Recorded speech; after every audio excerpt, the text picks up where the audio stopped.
Before this interview start, I have asked Sabrina. Is that your name, Sabrina? Brianna. I have asked Brianna from Dahlia, Oklahoma, to come and visit my secret bunker. And I also request that she would write everything that she has seen, for however she feel of the truth, nothing but the truth. Her first writing was so amazing. It have almost destroyed all my business. I got a lot of threatening phone calls from God knows who, and I got a whole lot of cancellation from my business and my dining reservation. So I'm here to tell the truth, nothing but the truth. 3 steps to this story. From what I seen from your writing, one of them is I went to Cambodia, spent $8,000 to buy a slave.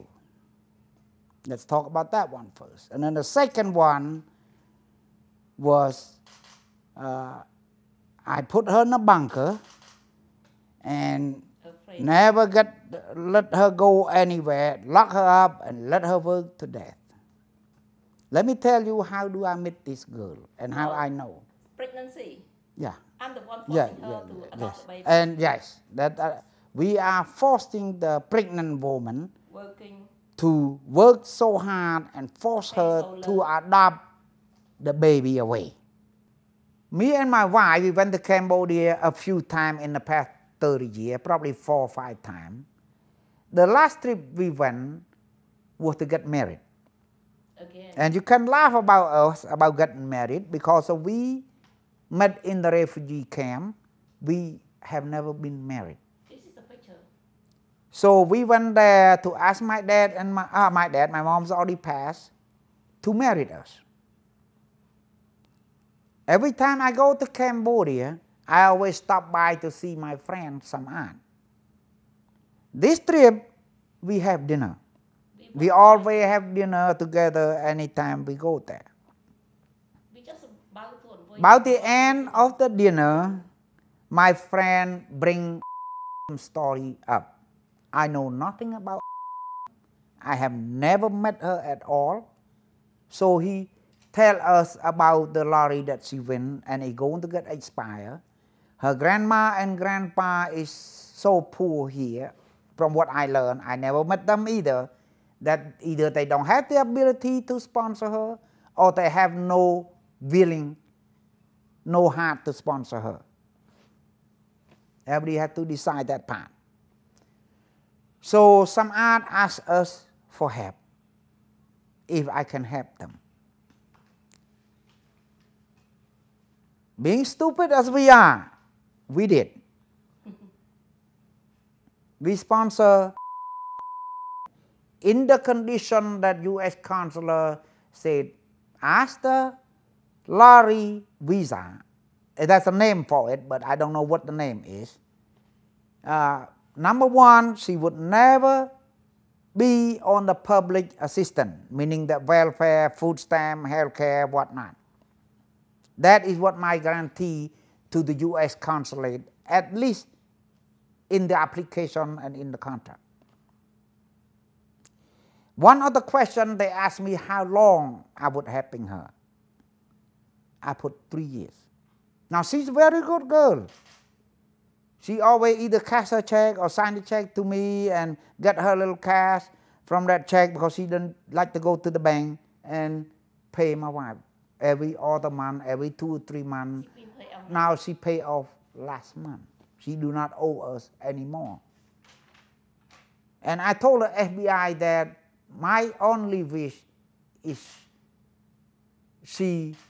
my kid would be as good as her, as far as saving. People here in this country have no idea what saving is. They live check by check. So that's include my next generation. When she cash, yeah. Like 5 check, because she didn't have to pay anything at all. One day my accounting called, about last month, he called said, my God, your book is so confusing right now because somebody do not cash their check for months. And I said, can you tell me who it is? Sure enough, it's and my accounting even said that, my God, she must be the richest girl on this earth, never cast a check. I said, well, she don't have no expense. She live for free, she sleep for free, and she eat for free. But it's not to say that it's good or bad thing, to say that I'm proud of her, that she is determined to save her money.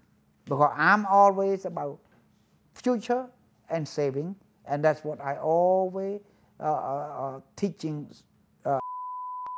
Always tell her, you can interview her later on, and you will most likely find the answer the same way.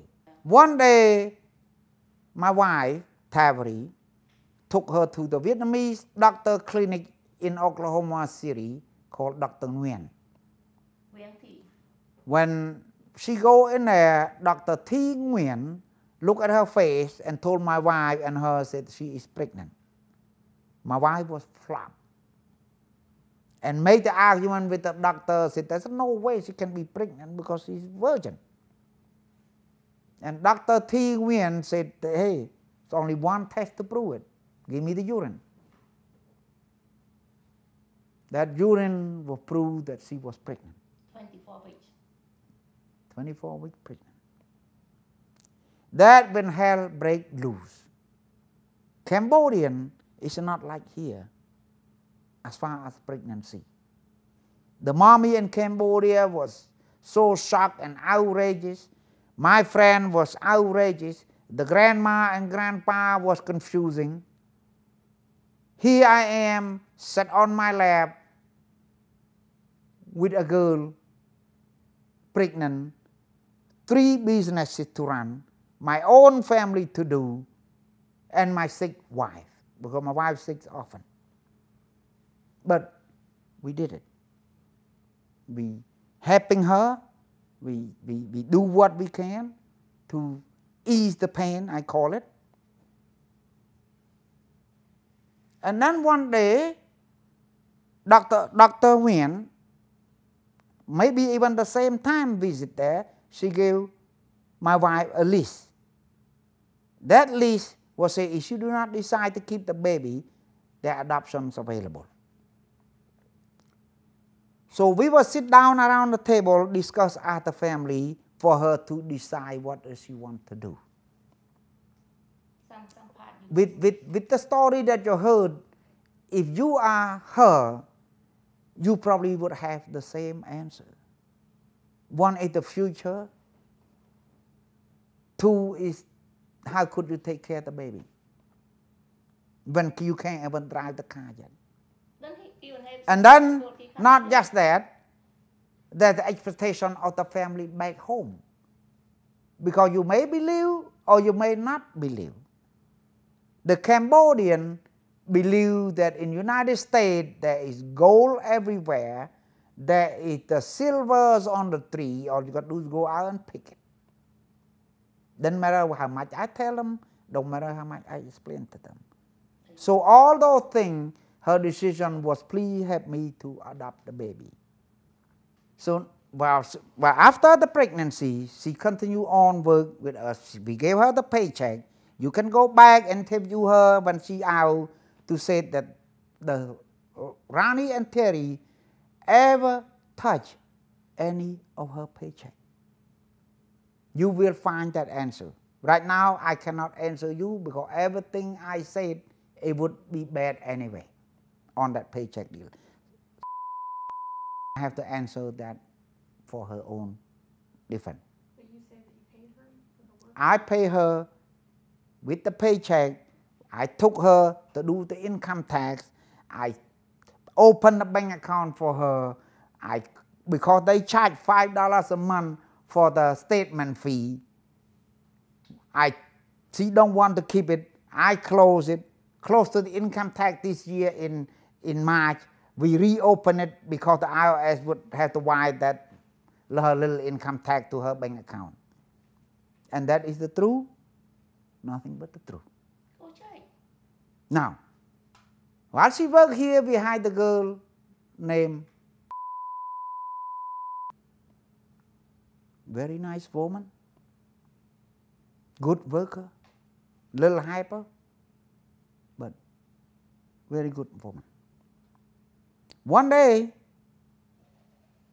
she came very late, around about 12:30. But when you come that time in this place, most of the rooms are most likely clean. Because my wife feels sorry for her because she should earn some hour while she drive all the way here. On my flower bed in the front there, where the thing is, my wife was, we already mulched the leaf, but there's a few leaves inside the bed there. My wife would want to put that in a bag so we can throw away. She asked to help her. Because I wanted to give her hour. And she said, in the process, she would drive my little small John Deere, little mini John Deere with my little trailer to there, but we don't ever need it, Terry said. In that process, we did not see it. My wife did not see it because she cleaned the flower on the other side. That failed, and I believe it broke her wrist. I sent her to the urgent care. My girl took her there and paid her bill and everything. And then she ended up found her a lawyer. After she found her a lawyer, I also found me a lawyer to protect myself. So we are not even, her lawyer never filed any paper yet, but I'm expected later on we're going to have to deal with that. But anyway, from what I understand from Norman transcript told me last night, is the one who do all this report. I'm not saying that I'm good or bad or ugly. I'm only asked every please wait for all the truth to come out and then make a judgment on my family.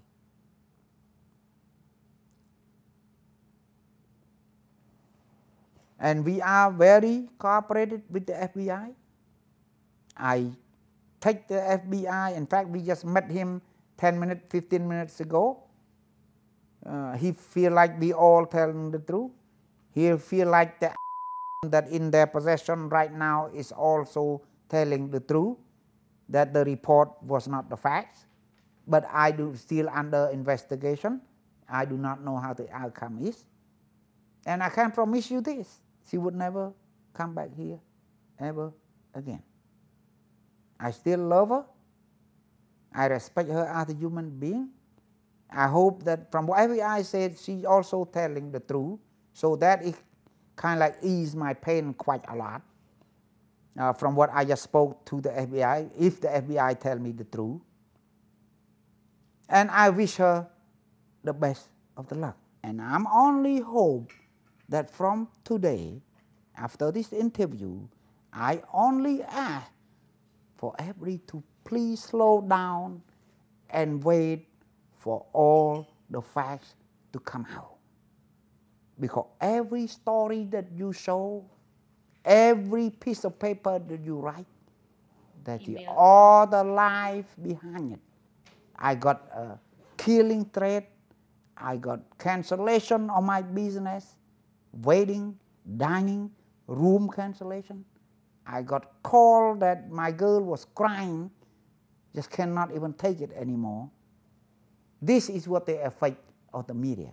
But I also said, that's what it costs for our freedom. I'm only hope that everybody would do it in very patient way, find out the facts before report.